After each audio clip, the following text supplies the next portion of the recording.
Welcome, dear listeners, to History with Herodotus, where we embark on a journey through the annals of time, uncovering the hidden threads that weave our past into the present. Today, we find ourselves in the midst of a most fascinating tale, the origins and impact of the Renaissance. This pivotal moment in human history, which saw an explosion of artistic, scientific, and philosophical innovation, has long been a subject of intrigue for scholars and enthusiasts alike. As we delve into the earliest history of this remarkable era, let us transport ourselves to the sun-drenched landscapes of 14th century Italy, where the seeds of the Renaissance were sown. The year 1300 marks a significant turning point as the city-states of Italy begin to flourish once more after the devastation of the Black Death. It is amidst this backdrop that we find the precursors to the Renaissance, a time when the likes of Dante Alighieri and Petrarch laid the groundwork for a cultural flowering that would soon spread throughout the land. Let us wander through the cobblestone streets of Florence, where the powerful Medici family rose to prominence, their wealth derived from banking and commerce. Their patronage of the arts would soon become a hallmark of the Renaissance, as they supported the work of artists, writers, and thinkers such as Giotto, Brunelleschi, and Boccaccio. The Medici's influence extended far beyond Florence, as they forged alliances with other city-states, creating an environment conducive to artistic and cultural innovation. The University of Bologna, founded in 1088, also played a significant role in the origins of the Renaissance. This esteemed institution attracted scholars from across Europe, fostering an environment of intellectual curiosity and debate. The likes of Thomas Aquinas, who taught at the university in the 13th century, helped shape the philosophical underpinnings of the Renaissance, reconciling faith and reason in a way that would influence thinkers for centuries to come. As we navigate the complex web of events and figures that gave rise to the Renaissance, we find ourselves in the midst of a transformative moment. The emergence of humanism, with its emphasis on classical learning and individualism, began to challenge the dominant ideologies of the time. The likes of Coluccio Salutati, who served as Chancellor of Florence from 1375 to 1406, helped shape the literary and intellectual landscape of the era. The year 1350 marks a significant turning point as the Black Death begins to subside and the cities of Italy start to flourish once more. The rise of city-states like Florence, Venice, and Milan creates an environment conducive to artistic and cultural innovation. The patronage of powerful families, coupled with the emergence of a wealthy and educated middle class, sets the stage for the great flowering of the Renaissance. In the studios and workshops of Italy, artists such as Simone Martini and Ambrogio Lorenzetti began to push the boundaries of artistic expression, experimenting with new techniques and styles that would soon give rise to the iconic works of the Renaissance. The likes of Francis Petrarch, who traveled extensively throughout Europe, collecting classical manuscripts and advocating for a return to classical learning, helped lay the groundwork for the intellectual and cultural explosion that was to come. And so, dear listeners, as we conclude this initial foray into the earliest history of the Renaissance, we find ourselves poised on the threshold of a new era. The curtain is about to rise on a grand drama, one that will unfold in the cities, courts, and studios of Italy as the greatest minds of the age converge to shape the course of human history. Join me next as we enter the midst of this maelstrom and witness the full flowering of the Renaissance, an era that would forever alter the trajectory of our collective journey.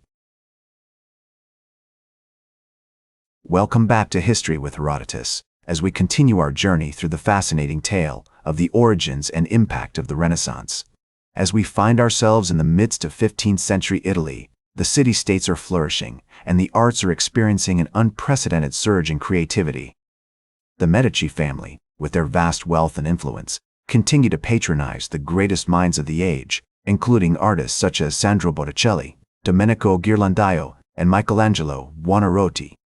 The iconic works of these masters, from Botticelli's The Birth of Venus to Michelangelo's David, would come to define the Renaissance aesthetic, a perfect blend of classical ideals and innovative techniques. In the courts of Italy, we find a hotbed of intellectual and artistic activity, as humanist thinkers such as Marsilio Ficino and Pico della Mirandola engage in lively debates about the nature of reality, the potential of human beings, and the role of classical learning in shaping modern society. The Platonic Academy, founded by Ficino in Florence, becomes a hub for these discussions, attracting scholars from across Europe, including the likes of Leonardo da Vinci, who would soon become one of the most iconic figures of the Renaissance. As we wander through the studios and workshops of Italy, we witness an explosion of innovation in fields such as engineering, mathematics, and anatomy.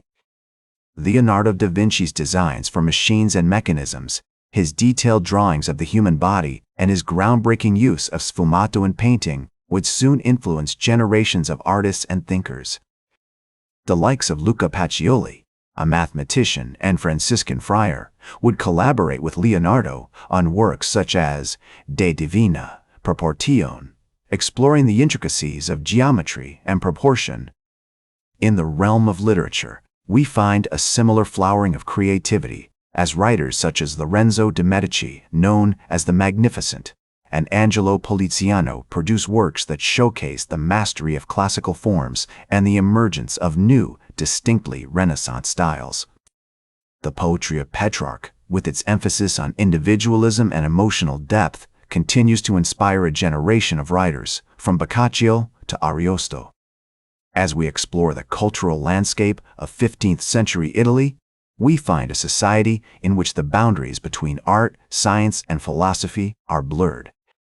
The Renaissance humanist ideals, with their emphasis on classical learning, individualism, and intellectual curiosity, have created an environment in which innovation can thrive. From the grandeur of St. Peter's Basilica in Rome to the intimate beauty of Botticelli's Primavera, we witness a world in which creativity knows no bounds. And so, dear listeners, as we reach the height of the Renaissance, we find ourselves surrounded by some of the most remarkable achievements in human history. The art, literature, science, and philosophy of this era would forever alter the trajectory of our collective journey, shaping the course of Western civilization in ways both grand and subtle. Join me next as we explore the final act of this drama, witnessing the decline of the Renaissance and the lasting legacy it has left upon our world.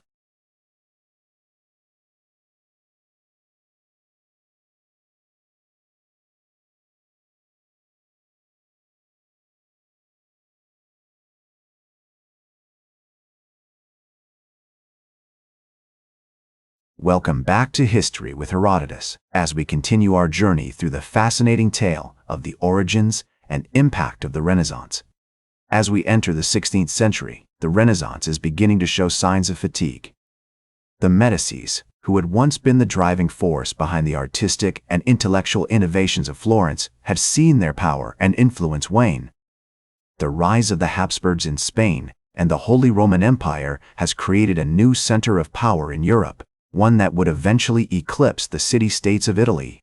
One of the key factors contributing to the decline of the Renaissance was the Protestant Reformation. As Martin Luther's ideas about faith and doctrine spread across Europe, they sparked a wave of iconoclasm and anti-intellectualism that threatened the very foundations of the Renaissance humanist project. The Catholic Church, in response to the Reformation, became increasingly reactionary and intolerant, leading to a crackdown on free thought and artistic expression. Despite these challenges, many of the greatest minds of the Renaissance continued to produce works of genius. Leonardo da Vinci, now an old man, was still actively engaged in his art and science, producing some of his most remarkable drawings and designs in the final years of his life. Michelangelo Buonarroti, too, remained a dominant force in the artistic landscape, creating some of his most iconic works, including the Rondinini Pietà. However, as the 16th century wore on, it became clear that the Renaissance was coming to an end. The Ottoman Empire's conquest of much of Eastern Europe and the Middle East had disrupted trade routes and led to a decline in the prosperity of the Italian city-states. The rise of nation-states like France and Spain had created new centers of power and culture, drawing artists and intellectuals away from Italy. And yet, even as the Renaissance itself was declining, its legacy continued to shape Western civilization. The art, literature, science, and philosophy of this era had created a cultural and intellectual landscape that would continue to evolve and grow for centuries to come. As the great historian Jacob Burckhardt once wrote, the Renaissance was not just a period in history, but a spiritual event, one that had transformed the way humans thought about themselves and their place in the world. As we look back on the Renaissance from our modern perspective, it is clear that this era has left an indelible mark on our world. From the iconic works of Leonardo and Michelangelo to the scientific discoveries of Galileo and Copernicus, the Renaissance has bequeathed us a legacy of artistic, intellectual, and cultural riches that continue to inspire and enrich us today. In the words of Francis Petrarch, one of the greatest poets of the Renaissance, the universe is a book which cannot be read until one first learns to comprehend the language and become familiar with the characters in which it is written. The Renaissance was an era in which humans began to learn this language, to decipher the code of the universe, and to unlock the secrets of creation.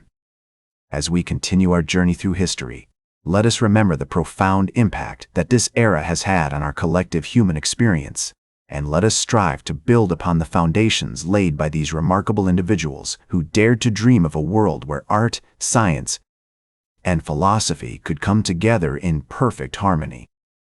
And so, dear listeners, as we conclude our exploration of the Renaissance, we find ourselves at the threshold of a new era, one that will be shaped by the discoveries, innovations, and artistic achievements of this remarkable period. Join me next time on History with Herodotus, as we embark on a new journey through the ages, exploring the fascinating stories and events that have made us who we are today. That's all for today's History with Herodotus. Remember to like, share, and subscribe, and until next time, remember that to understand the present, we must first understand the past.